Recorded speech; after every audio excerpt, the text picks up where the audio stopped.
Joining the show now, he is the executive director of the College Football Playoff. He's Rich Clark with us here on 97.5, the KSL Sports Zone. Rich, pleasure to meet you. Pleasure to meet you too, Jake. Thanks for having me. This is awesome. Well, so you're relatively new to the role, right? Took over in 2 years. Yeah, I'm going into my third year now, but I still feel new because it's always changing, always evolving. I talked to you at Mountain West Media Days last year, yes. And my co-host and I were like, what's it going to be like when you go to 16? And you're like, hey, let's maybe pump the brakes now. You're here in 24, but boy, depending on the day, there's something new coming out with, it's going this, nope, we're going here. What's it like from your perspective? It is interesting and exciting and ever-changing, but what I'll say is I feel like people have really latched on to the 12-team format, and they liked it, and they want more access. They want to see more of it, and there's a lot of goodness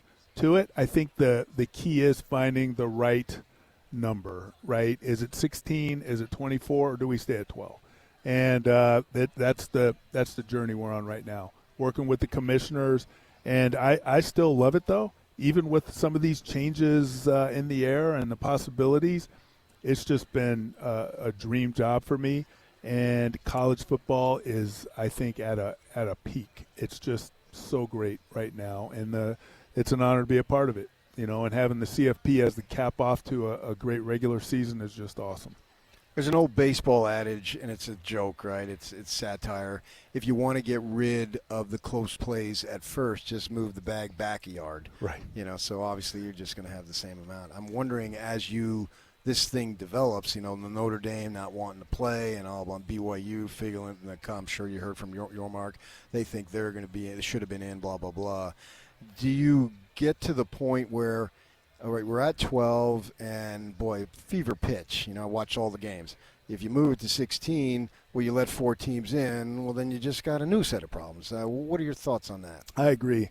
There's always going to be someone that's not happy, someone that feels like they should have gotten in isn't going to get in. So if it's 16, if it's a 16-team playoff, 17, 18, and 19 probably legitimately had a good shot of being in there, but we had to draw the line somewhere. If it's 24, that's going to be 25, 26, and 27.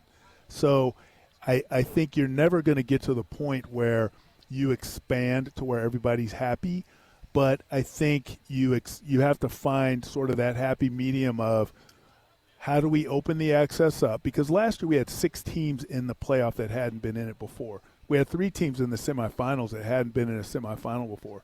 We like that. We like bringing new teams in. But you have to draw the line somewhere. And, the line's drawn at student health and safety. The line's drawn at how much time do we have to put games on TV?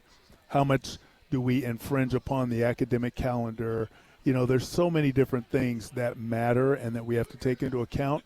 So we have to consider all those things. But you're right. There's always going to be someone that's not going to be happy. But that's part of the game. Talking about everybody's opinion on how many teams get in, does your television partner have an opinion, and how much does that matter? They absolutely do. They have an opinion on it, and we work with them. And there's some contractual things that we would have to abide by if we expand. But there is the mechanism in there for us to expand given our contract with ESPN. So it's something that we can do. We just have to work with them within the contractual bounds of it. All right, so this question is going to sound a little bit more aggressive than it's intended to be, but who do you work for?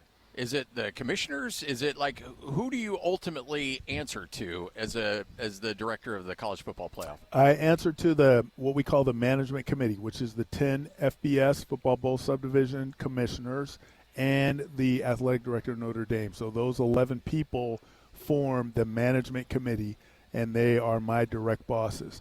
And then above them is a strategic group called the Board of Managers. That's one president from each of those conferences, one university president from each of those conferences, and the president of the University of Notre Dame. They're the strategic board, more broad guidance, budgetary guidance, things like that. But the management committee is like day-to-day operations. How do we run the selection committee? What do the playoffs look like? What does the format look like? those are the things that the management committee does. So they're my bosses. So if the expansion issue isn't a Rich Clark decision, it's a management and that next level group. Thank goodness it is not a Rich Clark decision. It's really the management committee's decision. They have it. Format falls within their realm of responsibility, so it doesn't have to go to the board of managers, that higher group. It stays with the commissioners and the AD from Notre Dame. Yeah, you'd have to live undercover if that were the case. I know. I'd have to move every week. Protest outside your house. You know, we hear talk of, and it's I want to ask you as far as what level of concern, interest, facts, whatever it might be, that the Big 10 and SEC want to get together, and we heard Kirby Smart say, I wouldn't be opposed if we just broke off. How much of that is just talk? Well, I don't know. I can't say, from their perspective, how much is talk and how much is real desire or intent to pursue something. So far, that hasn't come to my level, to our level, that's in the works. But it's hard for me to know how much of that is actual. The point I'm thinking is it seems like they might have dissatisfaction with your organization because they didn't get a ninth team in or whatever it is. Yeah, I think pretty much everyone has some level of dissatisfaction with us because everyone didn't get a team in that probably they felt should have. And, I'll be honest, in a lot of cases they have a legitimate gripe because we're talking narrow margins between teams that get in and teams that don't. Right. And if you're on a team that didn't get in, you're going to have some dissatisfaction with us. And every conference has somebody that thought they should have had a legitimate shot or a better shot. When they see you calling them, do they just say, "Oh man"? Sort of, but that's what I work for. You seem to be a very nice guy. Yeah, I take their calls and I listen to them. I've had to go to the conferences and talk about our selection process, talk about the data that we use, talk about the discussions after in the room. After the fact, and sit down in front of those coaches and have them torch me at the end of the table. That's combat pay. It's what you are not kidding. I've been in combat too, and that was put me back in an airplane any day. Yeah, I was going to say, like being in Air Force and deployed, or being in front of a bunch of college coaches. Put me back in an airplane, but no, it is good, and it helps us too, right? Because we get to hear, and to be very honest, sometimes they have some good points. A lot of times they're bringing up good points that we need to consider about our process. And you can't take everything because what's good for one may not be good for everyone. We have to decipher and sort of figure out what really is what really are the right changes that we need to make to our process. But we listen, and it's helpful to us, and hopefully we educate them a little bit. But again, they're usually a handful that are very unhappy and just want to know why. Why didn't we get in? Why didn't we make it? You're not looking at the right things. My team was better, and you should have seen this. And it's like, okay. So do you tell your selection committee, we need to find the 12, or let's just say 12 right now, the 12 teams outside, the automatics get in, obviously, but we want the 12 best teams right now, or the 12 teams that have built the best body of work? Like, what's the ultimate message to your selection committee? Good question. So the ultimate message is rank the 25 best teams, not the most deserving teams, not the teams that have the best brand. Rank the 25 best teams based on their body of work. Oh, based on their body of work for the entire season. Now, that's a bit nuanced because ultimately you're looking at their body of work, but you're putting them in the playoff now, and so that there's a nuance there. I think you're not discounting what they had done before, but if a team, let's just say, they started out really strong and they just kind of fell off the cliff, that matters. Or if they started out slow and they're having some momentum and they're on the rise, that matters too. So we look at all of that and we see what their progression has been, what everything in their season, what they have done, what has happened, and we take all of that into account. But it's a hard job. I mean, the selection committee members they're all experts. I mean, they're former coaches, former athletic directors, current athletic directors, journalists, former players. We bring them together, and they do their due diligence. They watch a lot of film. They look at a lot of data. They have a lot of discussions, which are really amazing, fascinating discussions that they have. And they come up with, I think, a very good product in that top 25. But it's not an easy job. Do you adjust from year to year, or do you worry about being overreactionary? Well, yeah, that's interesting because every year we look at things within the committee that we might want to change, whether it's procedural or whether we want to adjust our data, because football evolves and the things that you look at, sometimes there's other things that you might want to look at, or that correlative statistics that equate to a winning team. But we try not to knee-jerk, right? We try not to just make changes for the sake of change. We really want to be deliberate about it. We have data analytics experts that help us decipher that to see what's what kind of changes do we need to make, but they're very subtle. We don't make really sweeping changes to our data year over year. I think if you were to look at it 10 years ago, though, it's probably different than it was back then, because the game changes and there's other things that matter probably more.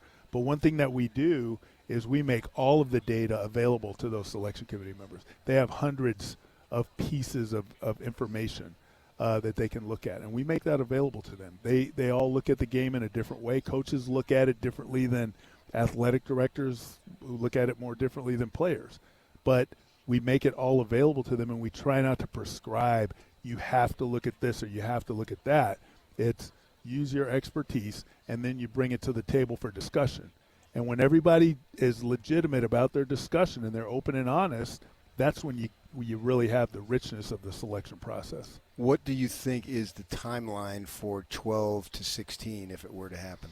So we have to have a decision by December 1st for not this coming year, but for the next season. Yeah. And that would be the soonest that we could implement. It may take longer to implement, if we made a change, but the earliest we could implement for a December 1st decision would be the following year. So that's kind of driving the deadline of a decision. And if we don't make it by December 1st, then we kick to next year and we re-engage. And so no decision is basically 12 teams. That's right. Which is sort of a decision in and of itself. Yeah, right. They're like, we're going to stay at 12. Right. We're not ready to move yet. Haven't settled all the questions we have, so we're going to stick at 12, and we'll readdress it later. Well, you don't have to say this publicly, but just tell us. What do you think?